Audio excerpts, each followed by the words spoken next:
नमस्कार आपनालोक सकलोके पुनर्बार स्वागतम नसमाई मस्जिद बंधुসকল पलकता सामक आज सन्धियार 7টা गुरुत्वपूर्ण खबर। प्रथमটো खबर नागरिकत्व संशोधनी आईन चुमुকৈ कार बिरुद्धे एबार मुकुली हुंकार युव प्रजन्মৰ हाथत जुबिन गार्गर मन्तव्य सरकारे का आनिले आपनालोके बीजेपीक भोट निदिब। हिमंत विश्व शर्मा जीपी सिंह काको मैं खातिर नकरो এই মন্তব্য जुबिन गार्गर। कार बिरुद्धे पुनर गरजी उठिल युव प्रजन्মৰ हाथत जुबिन गार्ग। का और बीजेपीर बिरुद्धे स्थिति प्रकाश जुबिन गार्गर। मैं थकाলৈকে का बलवৎ हब নোৱাৰে এই মন্তব্য जुबिन गार्गर। जुबिन गार्गे लगते कय जे हिमंत विश्व शर्मा डीजीपी जीपी सिंहक मैं काको खातिर नकरो। कार बिरुद्धे मैं पूर्वर स्थितिते अटल आছো। का आहिले आपनालोके बीजेपीक भोट निदिब। राज्यबासीक এই আহ্বান जुबिन गार्गर। मैं प्रतिबाद करिले मक आरक्षीये मारिब और সেই একেখিনি आरक्षीये मक निरापत्ता दिए। एया केতিয়াও गणतंत्र हब নোৱাৰে। मोदीये गणतंत्र নোহোৱা কৰি পেলাইছে। 5টা লৰা মৰি গল আৰু কাকো মৰিবলৈ নিদিও। বাক্সাৰ মুছলপুৰত মঞ্চৰ পৰাই जुबिन गार्गर এই হুংকাৰ। परवर्ती खबर गुवाहाटीत मन्त्रीर कन्भयर एस्कट बाहনৰ खुन्दात निहत हुआ युवकर घटना सन्दर्भत गोचर पंजीयन কৰা হৈছে। दिसपुर थानात रुजु हल ভিভিআইপি एस्कट दुर्घटनार गोचर। मन्त्रीर कन्भयर बिरुद्धे रुजु हल गोचर। दिसपुर थानात रुजु हल ভিভিআইপি एस्कट दुर्घटनार गोचर। ডিজিপিৰ নিৰ্দেশত আৰক্ষীয়ে গোচৰ ৰুজু কৰিলে এস্কট বাহনৰ চালকৰ বিৰুদ্ধে। ভিভিআইপিৰ এস্কট বাহনৰ খুন্দাত নিহত হৈছিল ৰূপম বৰা নামৰ এজন যুৱকৰ আৰু কনভয়ৰ বলেৰো বাহনে মহতিয়াই নিছিল দুৰ্ভগীয়া ৰূপমৰ বাইকখন।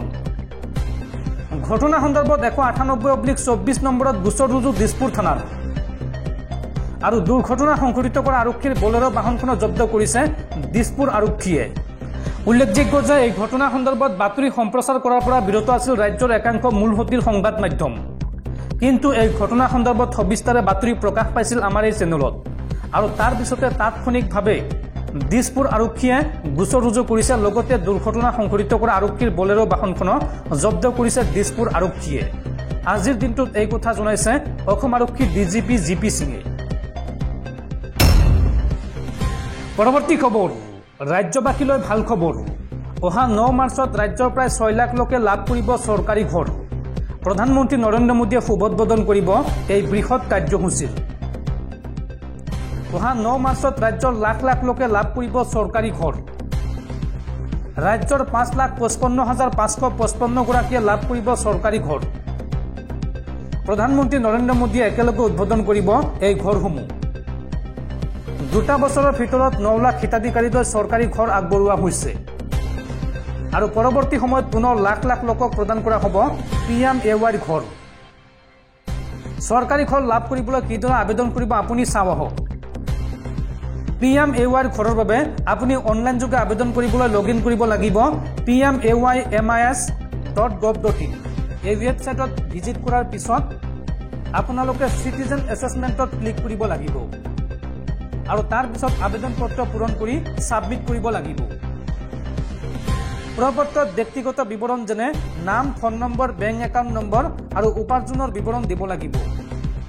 লগতে আয়ৰ প্ৰমাণপত্ৰ, ration card, Aadhaar card, driving licence, voter card, passport ফটোৰ প্ৰয়োজন হ'ব আবেদন কৰিবলৈ।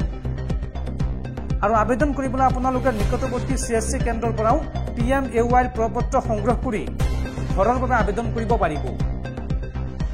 আবেদন কৰাৰ পাছতে আপুনি লাভ কৰিব চৰকাৰী ঘৰ। উল্লেখযোগ্য যে PMAY ইউৰ সময়সীমা 2024 চনৰ 31 ডিচেম্বৰলৈকে বৃদ্ধি কৰা হৈছে। বন্ধুসকল তাৰপিছত 4 নম্বৰ খবৰটো জনোৱাৰ আগতে আপোনালোকৰ এটা সৰু ৰিকুৱেষ্ট, যদি তালৈকে এইটো ভিডিঅ'ত লাইক কৰা নাই তেন্তে প্লিজ এটা লাইক কৰি দিয়ক আৰু এনেকুৱা ধৰণৰ নতুন নতুন ভিডিঅ' পাবলৈ চেনেলটো ছাবস্ক্ৰাইব কৰি কাষত থকা বেল আইকনটো প্ৰেছ কৰি ৰাখক। পৰৱৰ্তী খবৰ ৰাজ্যত পুনৰ কাৰ বিৰুদ্ধে আন্দোলন হ'বই। ডিজিপি জিপি সিঙৰ বাপেকেও আমাক বাৰণ কৰিব নোৱাৰে। ডিজিপি জিপি সিঙলৈ ভয় নকৰো। ডিজিপি জিপি সিঙে মাফিয়া ডনৰ দৰে কথা কৈ আছে। ডিজিপি জিপি সিঙে অসমীয়া জাতিক ৰঙা চকু দেখুৱাবলৈ ক'ত অধিকাৰ পালে এই হুংকাৰ বিধায়ক অখিল গগৈ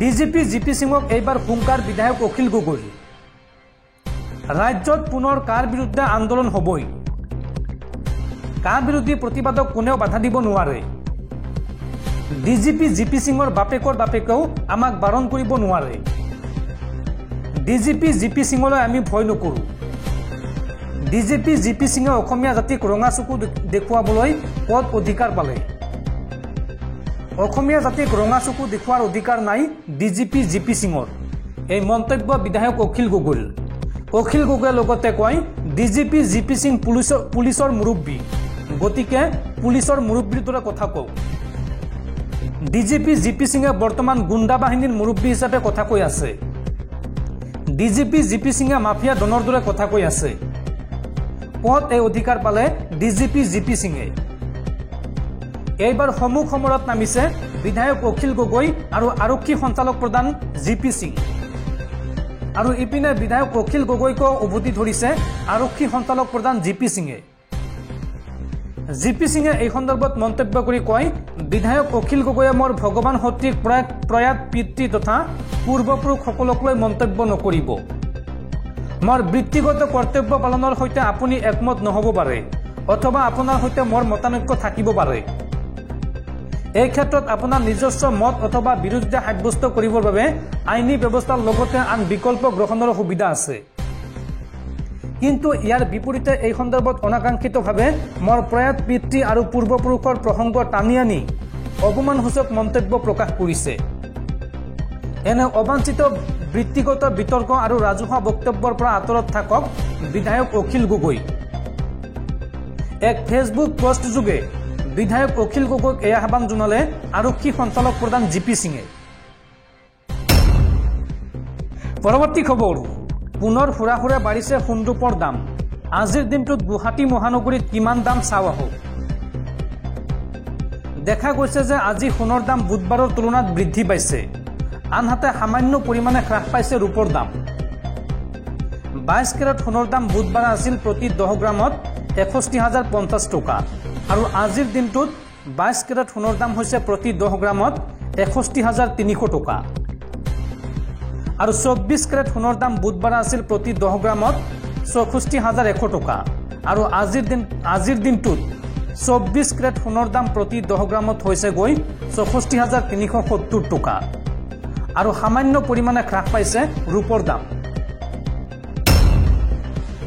পৰৱৰ্তী খবৰ পুনৰ বন্দুকৰ শব্দত কঁপি উঠিল ৰাজ্য এইবাৰ আৰক্ষীৰ জিম্মাৰ পৰা পলায়ন কৰা চুৰিকাণ্ডৰ অভিযুক্তক অসম আৰক্ষীৰ এনকাউণ্টাৰ এই সন্দৰ্ভত তিনিচুকীয়া মাকুম আৰক্ষীৰ বিশেষ অভিযান ৰাজ্যত পুনৰ অসম আৰক্ষীৰ এনকাউণ্টাৰ পুনৰ গৰজি উঠিল অসম আৰক্ষীৰ বন্দুক এইবাৰ চুৰিকাণ্ডত অভিযুক্তলৈ লক্ষ্য কৰি অসম আৰক্ষীৰ গুলীচালনা আৰক্ষীৰ গুলীত আহত হৈছে মুন্না শ্বাহ নামৰ এগৰাকী যুৱক বাওঁ ভৰিত গুলী লাগিছে লোহাৰী কছাৰী গাঁৱৰ মুন্নাৰ আৰক্ষীৰ জিম্মাৰ পৰা পলোৱাৰ চেষ্টা কৰোঁতে গুলীচালনা আৰক্ষীৰ উল্লেখযোগ্য যে মাকুম চহৰৰ কেইবাটাও চুৰিকাণ্ডৰ সৈতে মুন্না জড়িত থকাৰ অভিযোগ উত্থাপন হৈছে আৰু বুধবাৰে চহৰখনৰ 4খনকৈ দোকানত সংঘটিত হৈছিল চুৰি তিনিচুকীয়া মাকুম আৰক্ষীয়ে অভিযান চলাই আটক কৰিছিল মুন্নাক আৰু বৰ্তমান গুলীবিদ্ধ মুন্নাক ভৰ্তি কৰোৱা হৈছে আছাম মেডিকেল কলেজ হাস্পতালত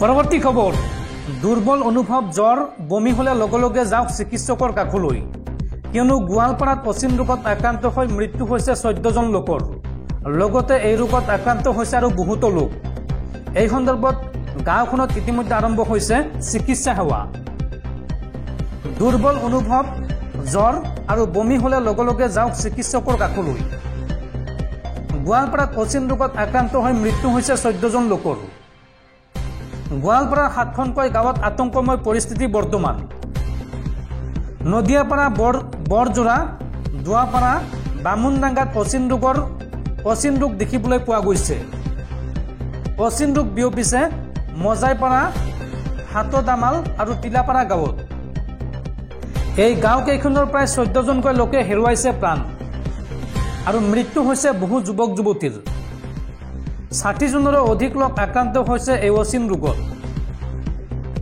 জ্বৰ বমি দুৰ্বল হোৱাৰ লক্ষণ দেখা দিয়ে এই ৰোগীসকলৰ শৰীৰত আৰু ইয়াৰ পিছতে মৃত্যুৰ মুখত পৰে আক্ৰান্ত ব্যক্তিজন খোৱা পানীৰ পৰা এই ৰোগৰ উৎস বুলি ধাৰণা কৰা হৈছে আৰু এই সন্দৰ্ভত গাঁও কেইখনত উপস্থিত হৈছে ইতিমধ্যে চিকিৎসকৰ দল